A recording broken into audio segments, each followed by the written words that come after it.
আসসালামু আলাইকুম, আমি সোনিয়া আফরিন চলে এসেছি দুপুরে ঝটপট রেসিপি নিয়ে। আজকে আমি রান্না করব বগুড়ার ঐতিহ্যবাহী আলু ঘাটি। এর জন্য আমি প্রথমে আলুটা অফ ক্যামেরায় সিদ্ধ করে এটাকে খুব সুন্দর করে ম্যাশ করে আলুর একটা ডাল করে নিয়েছি। আলুর ডাল করার জন্য আমি দিয়ে দিয়েছি সামান্য পরিমাণে গরম পানি এবং আধা চা চামচ হলুদের গুঁড়া, আধা চা চামচের একটু বেশি ধনিয়ার গুঁড়া। এখন আমি প্যানটা একটু গরম করে আলুর ডালটা ঢেলে দিয়েছি। এখন আমি এখানে দিয়ে দিব সামান্য পরিমাণে আদা রসুন বাটা, আধা চা চামচের একটু বেশি, পরিমাণটা বলেই দিলাম। তারপরে দিয়ে দিব আমি স্বাদ মতো লবণ। যদিও লবণটা আমি আলু সিদ্ধ করার সময় দেই নাই, সেই জন্য আমি অ্যাড করছি। যারা আলু সিদ্ধ করার সময় লবণটা দিবেন তারা আর পরবর্তীতে লবণটা দিবেন না। যদিও দেন তাহলে টেস্ট অনুসারে দিতে হবে। প্রায় আমি এইখানে 1 চা চামচের মতো লবণ দিয়ে দিচ্ছি, যেটা আমার স্বাদ অনুসারে। এখন আমি দিয়ে দিব এখানে পেঁয়াজ এবং কাঁচামরিচটা। খুব সুন্দর করে এটাকে এখন মিক্স করে নিতে হবে। আলুর ঘাটিটা খুব সুন্দর করে মিক্স করে নিয়ে এখন পেঁয়াজ এবং কাঁচামরিচ সিদ্ধ করার জন্য আমি এটাকে প্রায় 5 মিনিটের মতো ঢেকে দেব। কাঁচা পেঁয়াজ এবং কাঁচামরিচ যেন সিদ্ধ হয় প্রপারলি, সেই জন্য। দেখেন এখানে খুব সুন্দরভাবে আলু ঘাটিটা ঘন হয়ে এসেছে এবং কাঁচামরিচ এবং পেঁয়াজটাও সিদ্ধ হয়ে গেছে। এখন এটাকে আমি একটু নেড়ে চেড়ে নেব। নেড়ে চেড়ে নিয়ে এটাকে আমি সেকেন্ড প্রসেসিংয়ে চলে যাব। আর যারা আলু ঘাটির জন্য আলু সিদ্ধ করার প্রসেসিংটা জানেন না, তারা আমাকে কমেন্টস করবেন, আমি এটা বলে দিব।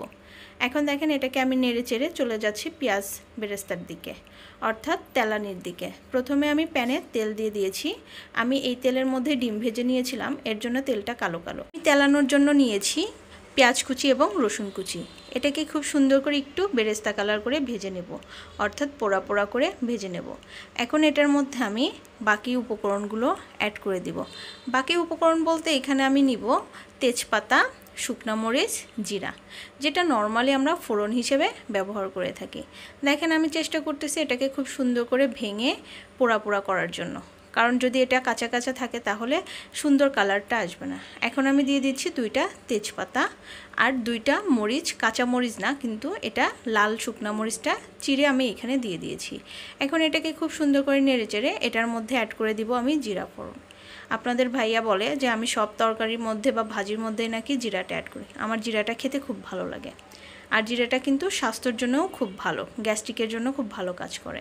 দেখেন আমি এখন এটাকে খুব সুন্দর করে নেড়েচেড়ে এটার মধ্যে অ্যাড করে দিব আলু ঘাটিটা।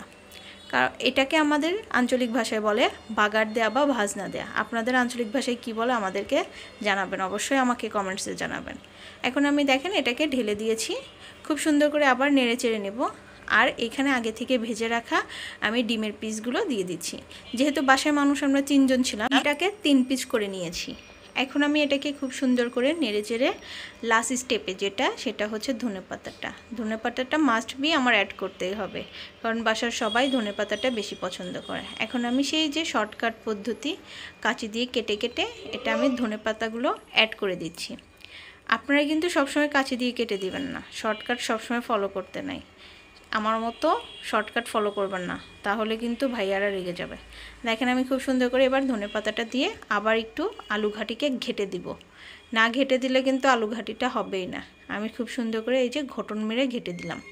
এখন আমি এখান থেকে তেজপাতাগুলো তুলে ফেলবো, কারণ তেজপাতাগুলো যদি প্লেটে পড়ে আমার মেজাজটা খুব বেশি গরম হয়। তার আগে একটু ঢেকে দিতে হবে, কারণ ডিমের মধ্যে যেন ঘাটির মশলাটা ঢুকে যায়। এই যে তেজপাতাগুলো তোলার কাজে আমি ব্যস্ত হয়ে যাচ্ছি, তুলে ফেললাম। যদিও প্রবাদে আছে, প্রবাদে না গ্রাম্য ভাষায় বলে যে যার প্লেটে তেজপাতা যায় তার নাকি মেয়ে হয়। আমার মেয়ে কিন্তু খুব ভালো লাগে। দেখেন আমি এখন তেজপাতা তুলে নিয়ে আবার নেড়েচেড়ে এটাকে সার্ভ করে নিব। সার্ভ করার পরে এটার কালারটা আরও বেশি সুন্দর আসছে। আর এই রেসিপিটা কিন্তু ডালের পরিবর্তেও আপনারা খেতে পারেন। ওই যে দেখেন গামলার মধ্যে আমার চেহারা দেখা যাচ্ছে। আর আমি স্টিলের জিনিসগুলো বেশি পছন্দ করি, সেই জন্য মাঝে মাঝে স্টিলের জিনিসে সার্ভ করি। ওকে, রেডি হয়ে গেছে আমার আলু ঘাটি। দেখতে কি লোভনীয় লাগছে, তাই না? আর জিরাগুলো আমার দিকে তাকিয়ে আছে। আপনাদের ভাইয়া বাসায় ছিল না, সেই জন্য কিছু বলে নাই, থাকলে বলতো যে আবার জিরা। ওকে, দেখা হবে নতুন কোনো ভিডিওতে। আর আমার চ্যানেলটা যারা নতুন তারা অবশ্যই সাবস্ক্রাইব করে দিবেন। আল্লাহ হাফেজ, আসসালামু আলাইকুম। আর আমার কথাগুলো মনোযোগ সহকারে শোনার জন্য ধন্যবাদ।